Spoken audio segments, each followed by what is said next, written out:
فرماتے ہیں کہ جناب نبی کریم صلی اللہ علیہ وسلم نے ارشاد فرمایا کہ جب انسان زکوٰۃ نہ دے تو پھر اللہ اس زکوٰۃ نہ دینے کی وجہ سے اس پر خشک سالی، اس پر تنگی کو مسلط فرما دیتے۔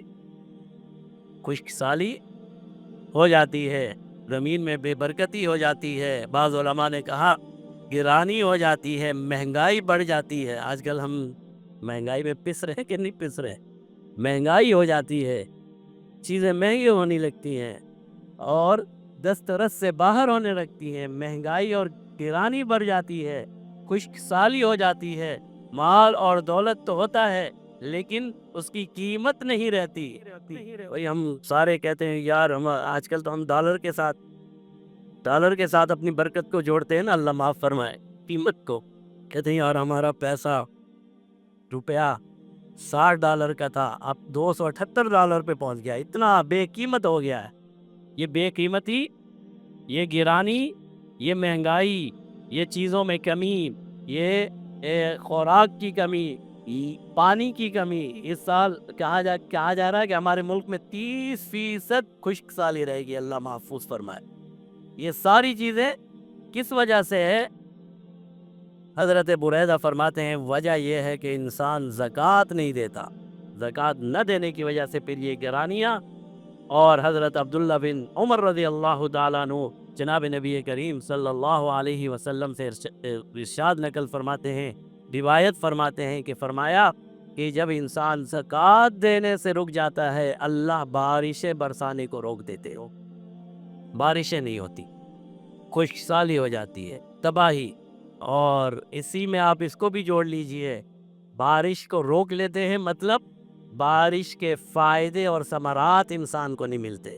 کبھی تو ایسا ہوتا ہے بارش ہوتی ہی نہیں ہے، اور کبھی ایسا بھی ہوتا ہے اتنی زیادہ بارش ہوتی ہے کہ ساری خوراک ختم، کھیت پورے کھلیان، بس ابھی انتظار تھا کہ ہم اس کھیتی کو کاٹ لیں، اتنی تباہی اور بربادی، اور سیلاب آیا، ساری تباہی اور بربادی پھیر کے چلا گیا۔ انسان کے لیے آج ہم اس کو تعبیر کر رہے ہیں کلائمیٹ چینج سے، ٹھیک ہے سبب دنیا میں ہوتے ہیں، ہر چیز کا سبب ہوتا ہے، لیکن اصل سبب یہ ہے کہ ہم اللہ کی اطاعت اور فرما برداری سے ہٹ گئے۔ یہ زمین ایک ہی چیز سے آباد ہو سکتی ہے، وہ ہے اللہ کی اطاعت اور فرما برداری۔ جب مسلمان اللہ کی اطاعت اور فرما برداری چھوڑ دیتا ہے تو زمین میں ہر چیز اپنی جگہ سے ہٹ جاتی ہے۔ ظہر الفساد فی البر والبحر بما کسبت ایدی الناس، اللہ فرماتے ہیں زمین خشکی میں اور سمندروں میں تباہی اس وقت ظاہر ہوتی ہے جب انسان اپنے گناہوں سے آلودہ ہو جاتا ہے، پھر ہر انسان کی فائدے کی چیز اسے نقصان پہنچانے لگتی ہے، پھر بارش جس سے فائدہ لینا تھا وہ بھی نقصان کا باعث بن گئی، کبھی ہو رہی ہے تو اتنی زیادہ اور کبھی نہیں ہو رہی تو بالکل نہیں ہو رہی۔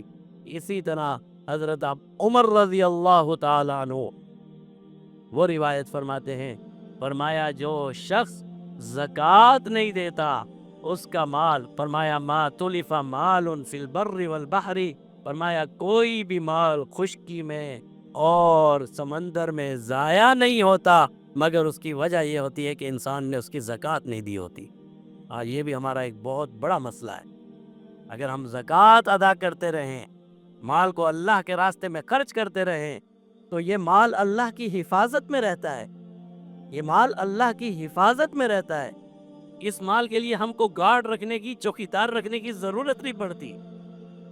جو شخص اپنا مال اور دولت اللہ کے راستے میں خرچ کرتا ہے، یہ خرچ کرنا اور زکوٰۃ دینا یہ اس کے مال کی حفاظت کا ذریعہ بنتی ہے، اور جب انسان زکوٰۃ ادا نہیں کرتے تو پھر یہ مال ضائع ہونے لگتا ہے۔